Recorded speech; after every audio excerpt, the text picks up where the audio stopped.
नमस्कार, स्वागत है आपका। आप देख रहे हैं लोकमंच और मैं हूं आपके साथ आफरीन। बुलेटिन की शुरुआत बड़ी खबर के साथ करेंगे। आपको बता दें कि देहरादून से बड़ी खबर सामने आ रही है, जहां पर पर्यटन मंत्री सतपाल महाराज का आज अल्मोड़ा दौरा है। आपको बता दें कि केंद्र पोषित स्वदेशी दर्शन योजना के अंतर्गत कई योजनाओं का यहां पर लोकार्पण और शिलान्यास किया जाएगा। साथ ही शहीद स्मारक और सोमेश्वर के प्राचीन गोलू मंदिर के सौंदर्यीकरण योजना का भी शिलान्यास किया जाएगा। इसी के साथ आपको बता दें कि बीजेपी पदाधिकारियों और कार्यकर्ताओं के साथ भी मुलाकात की जाएगी। तो बड़ी और अहम जानकारी आपको दे रहे हैं देहरादून से, जहां पर आज अल्मोड़ा के दौरे पर पर्यटन मंत्री सतपाल महाराज हैं। कई कार्यक्रमों में यहां पर पर्यटन मंत्री शिरकत करेंगे और इसी के साथ केंद्र पोषित स्वदेश दर्शन योजना के अंतर्गत कई योजनाओं का यहां पर पर्यटन मंत्री लोकार्पण और शिलान्यास करेंगे। और इसी के साथ आपको बता दें कि बीजेपी पदाधिकारियों और कार्यकर्ताओं के साथ बातचीत और मुलाकात भी यहां पर की जाएगी।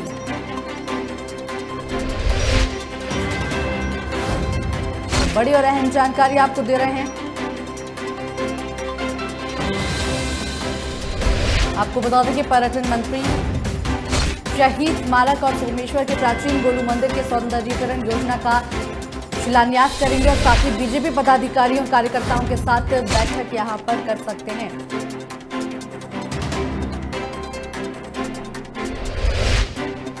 और ज्यादा जानकारी के लिए देहरादून से हमारे संवाददाता रामगोपाल हमारे साथ फोन लाइन पर जुड़ गए हैं। रामगोपाल, आज पर्यटन मंत्री अल्मोड़ा के दौरे पर हैं, क्या कुछ पूरा कार्यक्रम रहेगा? बता दूं कि पर्यटन मंत्री सतपाल महाराज है, वो आज अल्मोड़ा के दौरे पर हैं, जो केंद्रीय पोषित स्वदेश दर्शन योजना के अंतर्गत अन्य विभिन्न योजनाओं का आज लोकार्पण शिलान्यास करेंगे। और साथ में जो शहीद स्मारक सोमेश्वर में प्राचीन जो गोलू मंदिर है, उनके सौंदर्यीकरण की योजनाओं का भी शिलान्यास जो है सतपाल महाराज वहां करेंगे। और बीजेपी जो पदाधिकारी हैं, कार्यकर्ता हैं, उनके साथ भी बैठक कर विचार विमर्श करेंगे। जी रामगोपाल, सुरक्षा व्यवस्था को लेकर किस तरह से इंतजाम किए गए हैं? बिल्कुल, प्रशासन की जो सुरक्षा व्यवस्था के मद्देनजर जो है अलर्ट है और जो सुरक्षा के जो इंतजाम है प्रशासन द्वारा वो भी पुख्ता किए गए हैं। हालांकि जो है हर जगह प्रशासन की नजर है।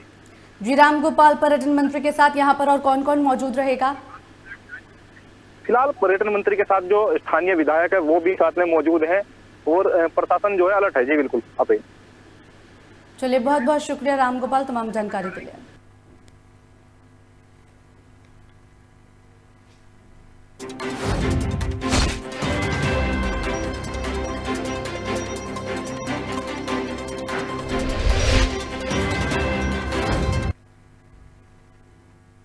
वहीं देश की आजादी में अहम भूमिका निभाने के साथ अंग्रेजों को चुनौती देने वाले गोरखपुर के चौरी चौरा कांड का आज शताब्दी वर्ष है।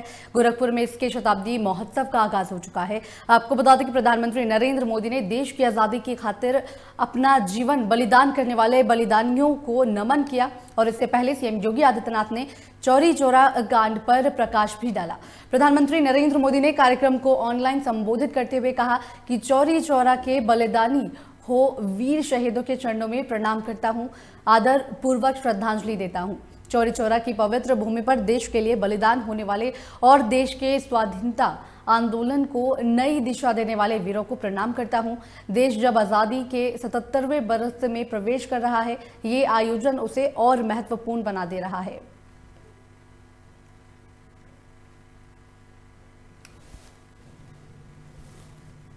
चौरी चौरा का संदेश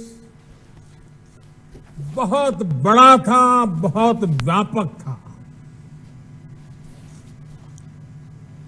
अनेक वजहों से पहले जब भी चौरी चौरा की बात हुई, उसे एक मामूली आगजनी के संदर्भ में ही देखा गया।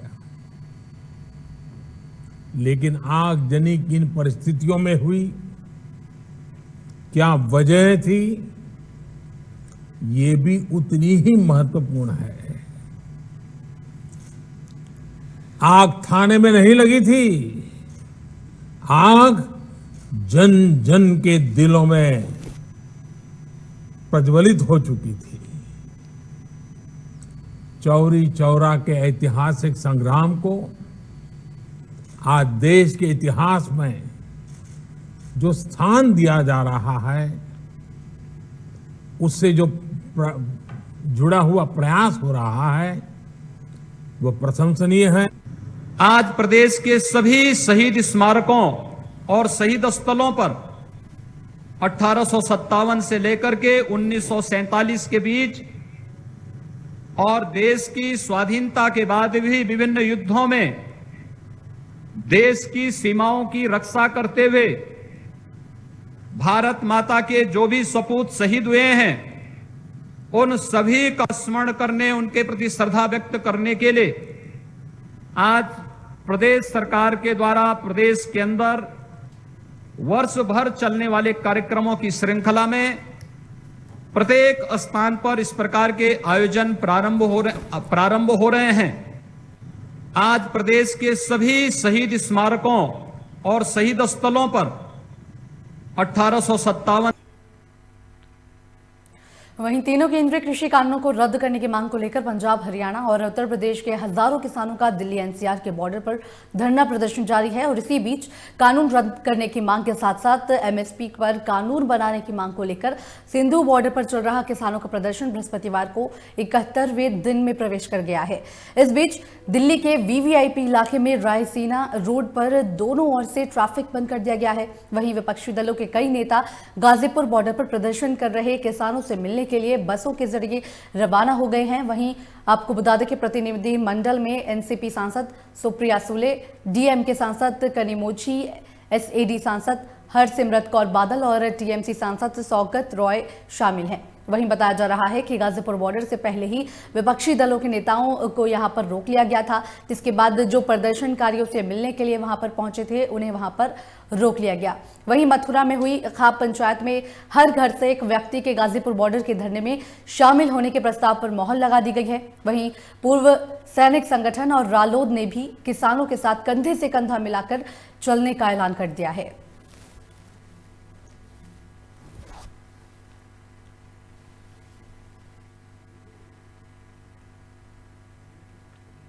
इसी बीच बड़ी खबर बुलंदशहर से सामने आ रही है, जहां पर दो गुटों के बीच खूनी संघर्ष हो गया है। बताया जा रहा है कि लोगों ने इकट्ठा होकर हमलावरों को जमकर यहां पर पीटा है।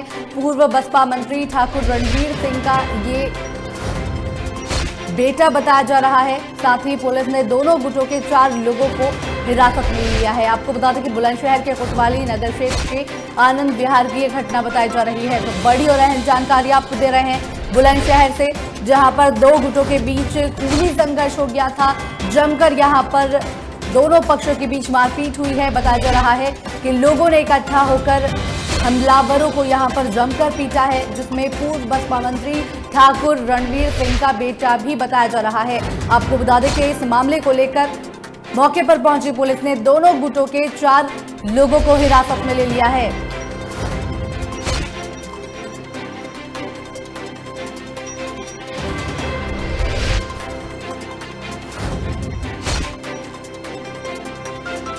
और ज्यादा जानकारी के लिए बुलंदशहर से हमारे संवाददाता संजीव हमारे साथ फोन लाइन पर जुड़ गए हैं। संजीव, दो गुटों के बीच यहाँ पर खूनी संघर्ष हुआ है, क्या कुछ पूरा मामला था, क्या कुछ अपडेट है आपके पास?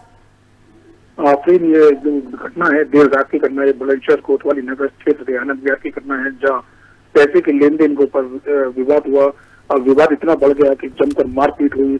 और आज जब आज पड़ोसियों ने इसकी सूचना पुलिस को दी, पुलिस मौके पहुंची है। वही उससे पहले जो मोहल्ले के लोग थे उन्होंने इकट्ठा होकर जो हमलावर थे उनका जमकर पिटाई की है।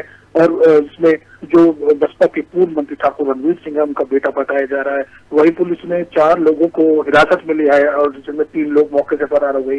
पुलिस उन 3 लोगों की तलाश में लगी हुई है और अभी पुलिस इसमें जांच में जुटी हुई है। और पुलिस ने कहा है कि जल्दी इस चीज का खुलासा कर दिया जाएगा कि किस वजह से ये इतना विवाद हुआ है। पुलिस जांच में लगी हुई है। चलिए, बहुत बहुत शुक्रिया संजीव तमाम जानकारी के लिए।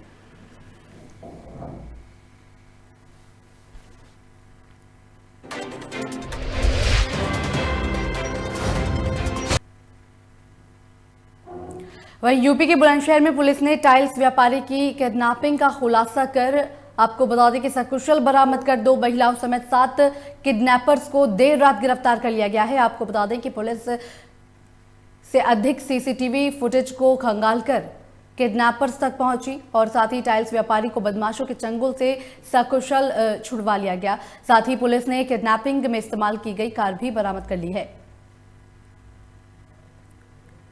जैसे मैं घर से निकल के फॉर्च्यूनर की दुकान में पहुंचा था, वहाँ पे एक बलेनो कार आती है। वो पूछते हैं गुजरात टाइल का शोरूम कहाँ पर है। मैंने कहा बम्बे से राइट पे चले जाओ, वहाँ पर शोरूम है। पीछे से दुकान वाले बोलते हैं अरे हम शोरूम तक जाने हैं, आप ही बैठ जाओ। और फिर इसमें बैठने के बाद में ये मेरे को ले गए नहर पर ले जाने के बाद में इन्होंने मेरे को 3 लिक्विड से पिलाए। हम इसी बीच मैंने नहर पर ले जाने से पहले कार में ही पापा को कॉल कर दी थी और नहर पर ले जाने के बाद में इन्होंने जब लिक्विड पिला दिया, फिर उसके बाद मेरे को होश नहीं रहा और फिर सीधे इन्होंने अपने घर ले गए। मेरे पास 6:30 कॉल आती है 30 लाख रुपए की, कि बोले कि 30 लाख रुपए दे देना, और 30 लाख रुपए नहीं दिए। पुलिस को बोले पुलिस से थक गए और अगर तुमने पुलिस से ज़्यादा वो करी तो अपने बेटे से हाथ धो बैठोगे। बोले कि चुपचाप कल सुबह 11 बजे हम तुम्हें फिर कॉल करेंगे। बोले कि आपको 30 लाख रुपए जो है हमें देने हैं का नाम। तो हमने उनसे कहा, हमारे मौसा जी उनके नंबर पर कॉल आई थी का नाम। पुलिस के लिए क्या कहना चाहते हैं? पुलिस के लिए बहुत बहुत धन्यवाद कहना चाहता हूँ कि जो है बहुत कम समय में जो मेरा बेटा ला कर ढूंढ के उन्होंने दे दिया।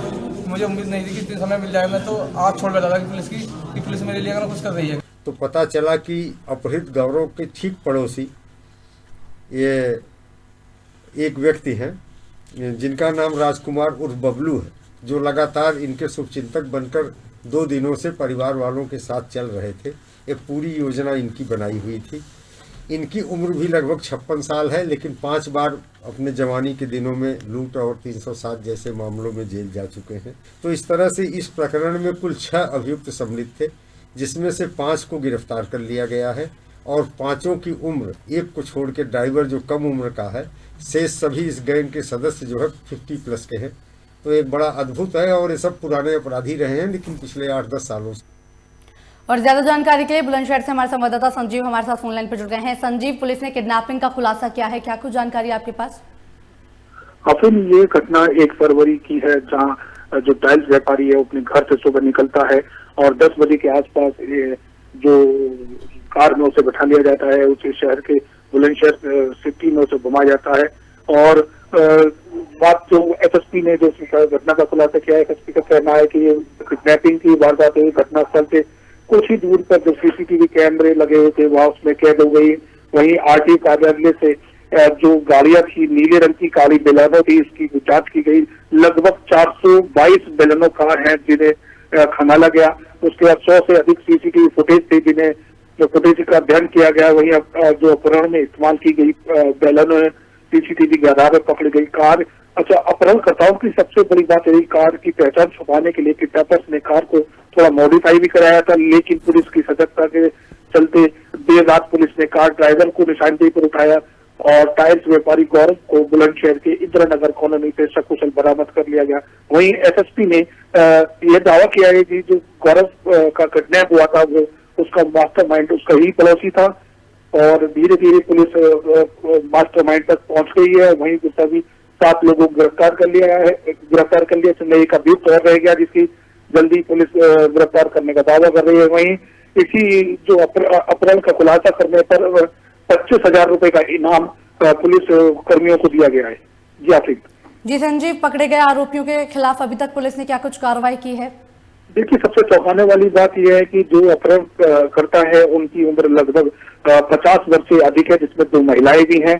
सभी को गिरफ्तार कर लिया गया है। अपहरण का मुकदमा और फौती का मुकदमा दर्ज कर लिया गया। जो अपहरणकर्ताओं ने 30 लाख रुपए की रंगदारी मांगी थी। चलिए, बहुत बहुत शुक्रिया संजीव तमाम जानकारी के लिए।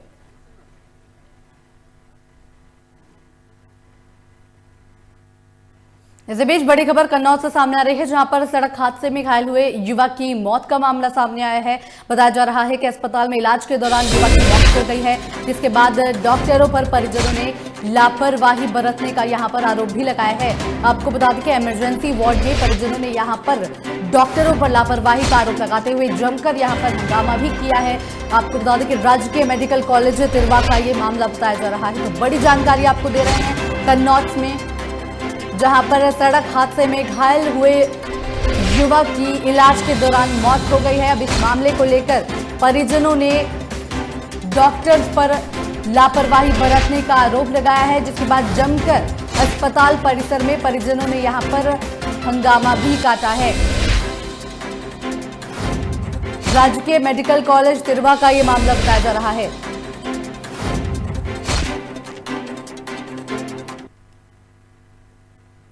वहीं हमीरपुर में रोडवेज कर्मियों की इस सरेआम गुंडई का मामला सामने आया है, जहां पर रोडवेज के सामने रिक्शा खड़ा करना एक रिक्शा चालक को महंगा पड़ गया और साथ ही रोडवेज के कर्मियों ने रिक्शा चालक की सरेआम यहां पर पिटाई शुरू कर दी। स्थानीय लोगों के हस्तक्षेप के बाद मामला शांत हुआ। वहीं पिटाई का वीडियो भी जमकर वायरल हो रहा है।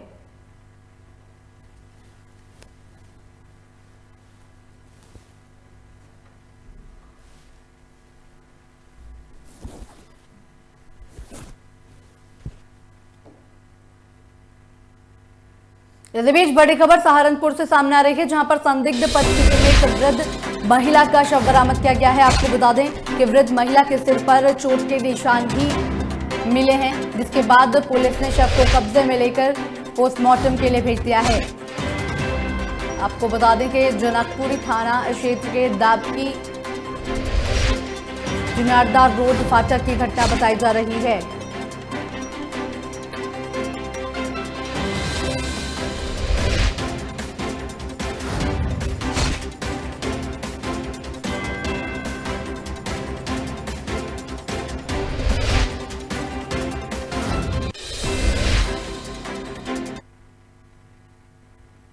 डोईवाला में प्रदेश कार्यालय मंत्री विजय शर्मा के नेतृत्व में जर्नलिस्ट यूनियन ऑफ उत्तराखंड की एक बैठक का आयोजन किया गया है, जिसमें नए पत्रकार भी शामिल हुए हैं। इस अवसर पर डोईवाला इकाई की कार्यकारिणी का गठन करने के साथ साथ सभी पत्रकारों के बीमे कराने और सदस्यता फॉर्म भरने जैसे बिंदुओं पर चर्चा की गई। साथ ही निर्णय लिया गया कि अगली बैठक 8 फरवरी को डोईवाला प्रेस भवन में आयोजित होगी, जिसमें नई कार्यकारिणी के गठन के साथ ही पत्रकारों की समस्याओं पर भी चर्चा की जाएगी।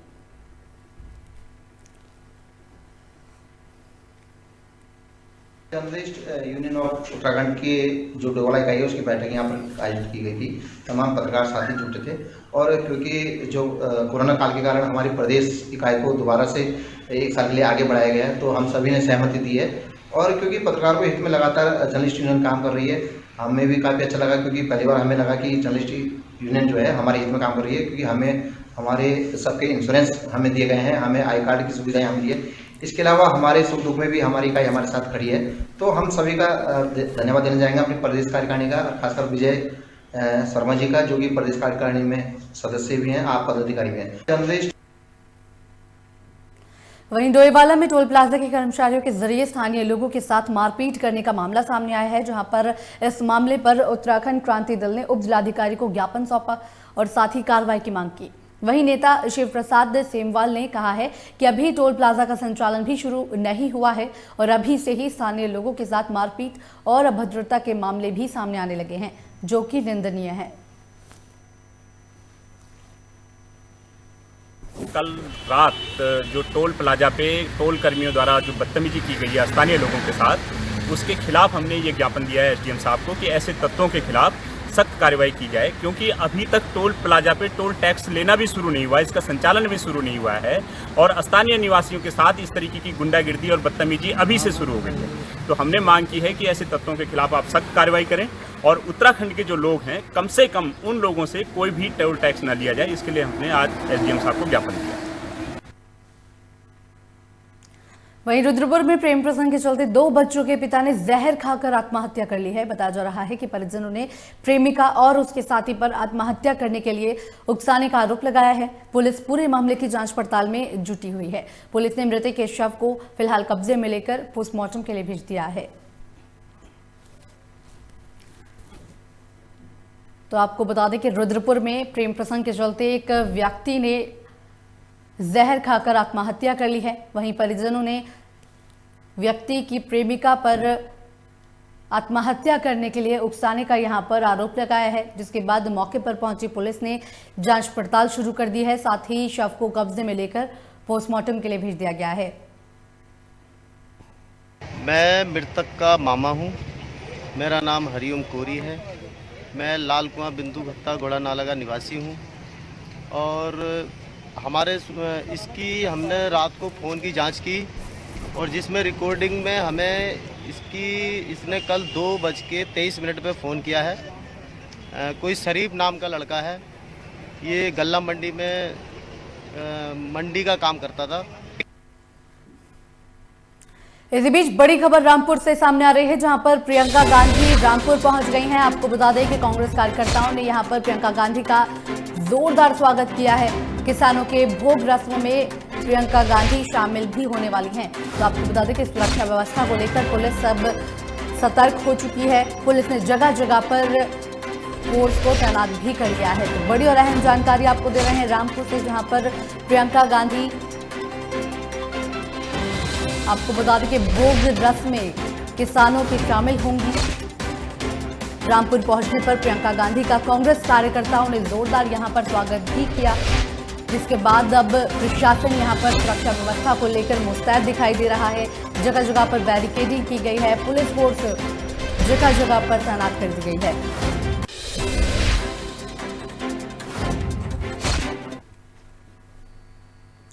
वहीं सड़क सुरक्षा महीने के 16 दिन यातायात पुलिस ने सड़क हादसे में बेहतर काम करने वाले पुलिसकर्मियों सहित 10 लोगों को सम्मानित किया है।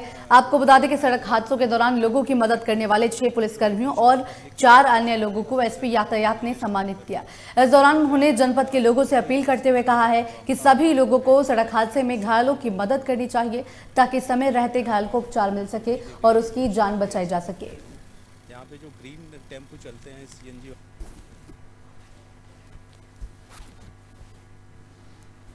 ये सड़क दुर्घटनाओं में जो रोड पे घायल पीड़ित व्यक्ति मिलते हैं, उनको जो है कुछ आम पब्लिक के द्वारा भी सरकारी हॉस्पिटल या नियरेस्ट हॉस्पिटल में पहुंचाया जाता है। आज उनको ही पुरस्कृत करने का प्रोग्राम था और यहाँ पे ट्रैफिक ऑफिस से 9 लोगों को जो है पुरस्कृत किया गया है और उनसे उम्मीद है कि भविष्य में भी ऐसे ही करते रहेंगे। यहाँ पे जो ग्रीन टेम्पो चलते हैं सीएनजी वाले, उनका कोई रूट नहीं है और अपनी मर्जी। इसी बीच बड़ी खबर सिद्धार्थनगर से सामने आ रही है, जहां पर चौरी चौरा शताब्दी महोत्सव का शुभारंभ हो चुका है। आपको बता दें कि छात्र छात्राओं ने प्रभात फेरी निकालकर शहीदों को यहां पर याद किया और साथ ही प्रभात फेरी में एसडीएम, बीडीओ सहित प्रशासनिक अधिकारी भी शामिल हुए हैं। तो बड़ी जानकारी आपको दे रहे हैं, स्वास्थ्य मंत्री जय प्रताप सिंह ने शहीदों की शिला पर पुष्प अर्पित किए। इसी के साथ जिले के बासी तहसील के तेजगढ़ गाँव में कार्यक्रम आयोजित किया गया है। आपको बता दें कि कार्यक्रम में स्वास्थ्य मंत्री सहित प्रशासनिक अमले के लोग भी यहां पर मौजूद नजर आ रहे हैं। तो बड़ी जानकारी आपको दे रहे हैं।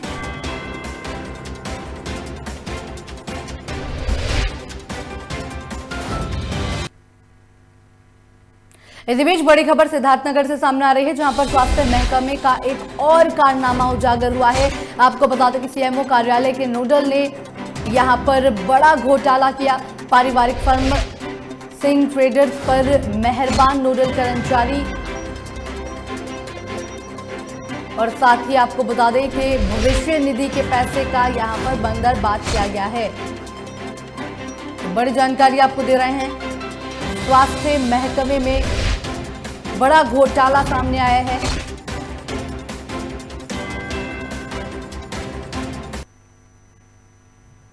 इसी बीच बड़ी खबर नोएडा से सामने आ रही है, जहां पर पुलिस ने वेव मॉल में छापेमार की कार्रवाई की है। बताया जा रहा है कि स्पा सेंटर में सेक्स रैकेट का खुलासा यहां पर हुआ है। सेक्टर 18 वेव मॉल में 12 स्पा सेंटर चल रहे थे, जिसके बाद पुलिस ने यहां पर छापेमार की कार्रवाई की है। स्पा सेंटर आनंद में वैश्यावृत्ति का खेल पाया गया है। तो बड़ी जानकारी आपको दे रहे हैं नोएडा से, जहां पर पुलिस ने छापेमारी करते हुए स्पा में मौजूद 4 लोगों को गिरफ्तार कर लिया है और साथ ही 14 लड़कियों को हिरासत में लेकर उन्हें रिहा भी कर दिया गया है। स्पा सेंटर में मिले, आपको बता दें कि आपत्तिजनक सामान भी बरामद किया गया। पुलिस ने स्पा के मालिक पर मुकदमा दर्ज कर लिया है। तो बड़ी और अहम जानकारी दे रहे हैं आपको नोएडा से।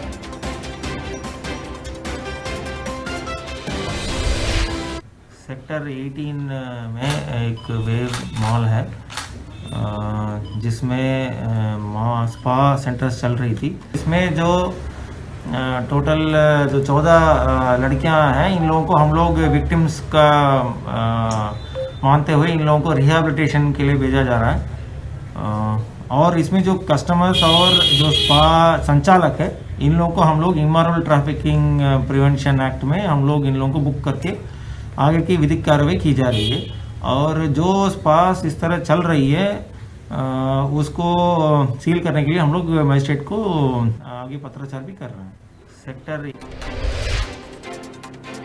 और ज्यादा जानकारी के लिए नोएडा से हमारे संवाददाता सुमित हमारे साथ फोन लाइन पर जुड़ गए हैं। सुमित, पुलिस ने वेव मॉल में छापेमारी की कार्रवाई की है, स्पा सेंटर में सेक्स रैकेट का खुलासा हुआ है, क्या कुछ अपडेट है आपके पास?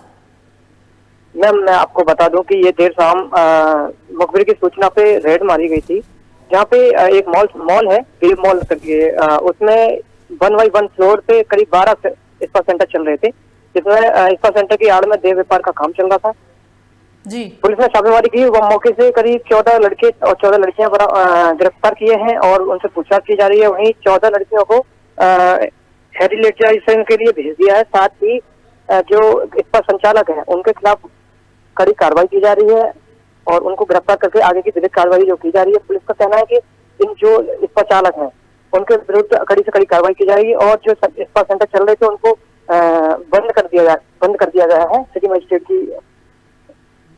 जी, पुलिस और जो ये गिरफ्तार किए गए आरोपी हैं, क्या इनके साथ कोई और भी शामिल है? क्या इनका रैकेट कहीं और भी जुड़ा हुआ है? इनके तार कहीं और जुड़े हुए हैं? गौतम बुद्ध नगर पुलिस इस बात की जानकारी कर रही है, जानकारी जुटा रही है। साथ ही अभी फिलहाल में तो ये 14 लड़के और 14 लड़कियां मौके से गिरफ्तार किए हैं और इनको आगे की आवश्यक कार्रवाई हो रही है वो की जा रही है पुलिस के तहत। दूसरी बात यह है कि जो इसका संचालक है उनके खिलाफ कड़ी से कड़ी कार्रवाई। चलिए, बहुत बहुत शुक्रिया सुमित तमाम जानकारी के लिए।